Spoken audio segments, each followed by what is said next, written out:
Hi, welcome to TNPSC Kumaran. இப்போ நம்ம பார்க்க போகிறது ஈகை அப்படின்ற டாப்பிக்கு. அறத்துப்பாலில் இல்லறை எல்ல இருக்குது 221வது குறள்லேருந்து 230 வரைக்கும். சரி, ஈகை அப்படின்றது ஒரு சிறந்த பண்பு, அடுத்தவங்களுக்கு உதவி பண்ணுற பண்பு. அதை பற்றின 10 திருக்குறள் பார்க்கலாம். சரியா?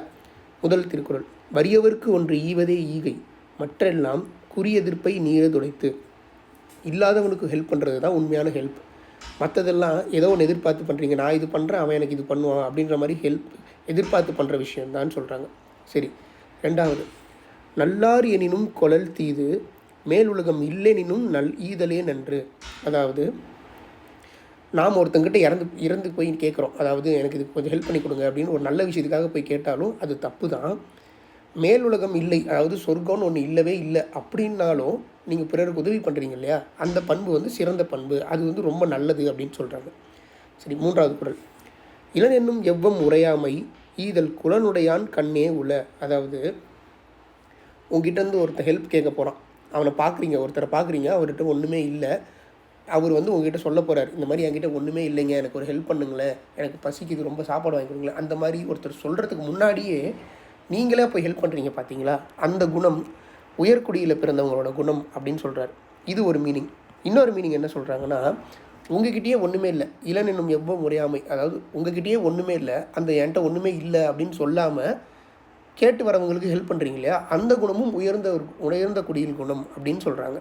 சரி, அடுத்து, இன்னாது இறக்கப்படுதல் இறந்தவர் இன்முகம் காணும் அளவு. அதாவது இறந்தவரோட இன்முகம் காணும், அதாவது உங்ககிட்ட ஒருத்தர் ஹெல்ப்புன்னு கேட்குறாங்க, அவங்களுக்கு நீங்கள் ஹெல்ப் பண்ணுறீங்க, அவங்க அதில் சந்தோஷமாக வராங்க, அந்த சந்தோஷமான முகத்தை பார்க்காத வரைக்கும் ஹெல்ப் பண்ணுறீங்க இல்லையா, நீங்கள் உங்களுக்கும் அது துன்பம் தான். அந்த முகத்தை பார்க்காத வரைக்கும் உங்களுக்கு அந்த துன்பம் கொடுத்துட்டே இருக்கும். சப்போஸ் உங்கள்கிட்ட கேட்டு இல்லை என்னால் பண்ண முடியலன்னு சொல்லிட்டு அவங்க ஒரு மாதிரி சோகமாக போகிறாங்கன்னா அதுவும் உங்களுக்கு ஒரு துன்பம் தரும்ல, அதை தான் சொல்கிறாங்க. அவங்க சந்தோஷமாக இருக்க முகத்தை பார்க்குற வரைக்குமே உங்களுக்கு ஈகை செய்கிறவங்களுக்கும் அது ஒரு துன்பம் தான் அப்படின்னு சொல்கிறாங்க. சரி, ஆற்றுவார் ஆற்றல் பசி ஆற்றல், அப்பசியை மாற்றுவார் ஆற்றலின் பின். அதாவது ஆற்றுவார்னா எதையும் செய்யக்கூடியவர்கள், பசியை கண்ட்ரோல் பண்ண தெரிஞ்சவங்களால எதை வேணால் சாதிக்க முடியும்னு திருவள்ளுவர் நிறைய வாட்டி சொல்லிகிட்டே வருவார். அதாவது பசியை பொறுத்து கொள்கிறவங்களோட செயல் பார்த்திங்கன்னா வேறு லெவலில் இருக்கும். ஆற்றுவார் ஆற்றலின் பின், அதாவது பசிங்கிற நோய் இருக்குல்ல, அந்த நோயை பிறருக்கு ஹெல்ப் பண்ணி தீக்கிறீங்க பார்த்தீங்களா, ஈகையினால் அடுத்தவங்களோட பசியை தீக்கிறீங்கல்ல, அப்படி தீக்கிறவங்க அந்த பசியை அடக்கிறவங்களை விட பெரியவங்க அப்படின்னு சொல்கிறாங்க. சரி, அடுத்தது பார்க்கலாம். அற்றார் அழிப்பசி தீர்த்தல் அஃதொருவன் பெற்றான் பொருள்வை புலி.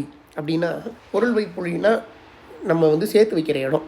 சரி, பெற்றான் அப்படின்னா எல்லாமே இருக்கவன், அதாவது புகழாக இருக்கலாம், செல்வமாக இருக்கலாம், இல்லை நல்ல அறங்களாக இருக்கலாம். இந்த அறங்கள் புகழ் செல்வம் இதெல்லாம் சேர்த்து வைக்கிற கருவூலமாக எது தெரியுமா இருக்க போது? அற்றார் அழிப்பசி தீர்த்தல். அதாவது எதுவுமே இல்லாதவனோட கொடிய பசி நோயை தீக்கிறவன் அவனோட ஃப்யூச்சருக்கு தேவையான எல்லா பொருளையும் சேர்த்து வைக்கிற கருவூலமாக இந்த ஈகை அவனுக்கு உதவி செய்யும், இந்த நல்ல விஷயம் அவனுக்கு செய்யும். பாத்துன் மறியவனை பசி என்னும் தீப்பினி தீண்டல் அரிது. அதாவது பக்கத்தில் இருக்கவங்க எல்லாருக்கும் பகிர்ந்து சாப்பிட்டு உண்றான்ல, அவனை பசிங்கிற கொடிய நோய் எப்பயுமே தீண்டாது, அவனுக்கு எப்பயுமே சாப்பாடு கிடச்சிக்கிட்டே இருக்கும், எல்லாருக்கும் பகிர்ந்து கொடுக்குறவனுக்கு எல்லாமே கிடச்சிக்கிட்டே இருக்கும் அப்படின்னு சொல்கிறாங்க. சரி, ஈத்துவக்கும் இன்பம் அறியார்க்குள் தாம் உடைமை வைத்திழக்கும் வன்கணவர். அதாவது என்ன சொல்கிறாங்கன்னா, ஈதல் அப்படிங்கிற ஒரு இன்பம், நமக்கு பிறருக்கு கொடுத்து உதவுற இன்பம் அப்படிங்கிற ஒரு விஷயத்தை அறியாமல் ஒருத்தர் இருக்கான்ல, அவன் சேர்த்து வச்ச எல்லா பொருட்களையுமே ஒரு கடத்தில் இழந்துருவான், அவனுக்கு கைவிட்டு போயிடும் எல்லாமே.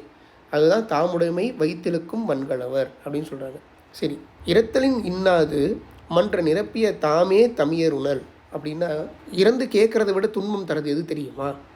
நாம் சம்பாதிச்சதை நம்ம விளைவிச்சது எல்லாத்தையுமே நாம யாருக்கும் கொடுக்காம சாப்பிட்றதுக்கு தெரியுமா? அதுதான் இரத்தல். எனக்கு பிறர்கிட்ட போய் எனக்கு பசிக்குதுங்க கொடுங்கன்னு கேட்குறத விட கேவலமான விஷயம் எதுனா நாம் செஞ்சுறது நாமளே சாப்பிட்டுக்கிறது, வேறு யாருக்கும் கொடுக்காம அப்படின்னு சொல்கிறாங்க. சரி, சாதலின் இன்னாதது இல்லை இனிததும் ஈதல் இயையா கடை அப்படின்னு சொல்கிறாங்க. சாதலின் இன்னாது இல்லை, அதாவது சாவறதை விட கொடுமை கிடையாது. ஆனால் இந்த கொடுமையே ஒருத்தனுக்கு அதெல்லாம் ஒன்றும் இல்லை, இது நல்லது தான் அப்படின்னு எப்போ தெரியும்னா, பிறருக்கு கொடுக்க மனசு இல்லாதவனுக்கு பிறருக்கு கொடுக்கறதுக்கு பதிலாக நான் சாவறதே மேல் அப்படின்ற லெவலுக்கு இருப்பாங்களாம்.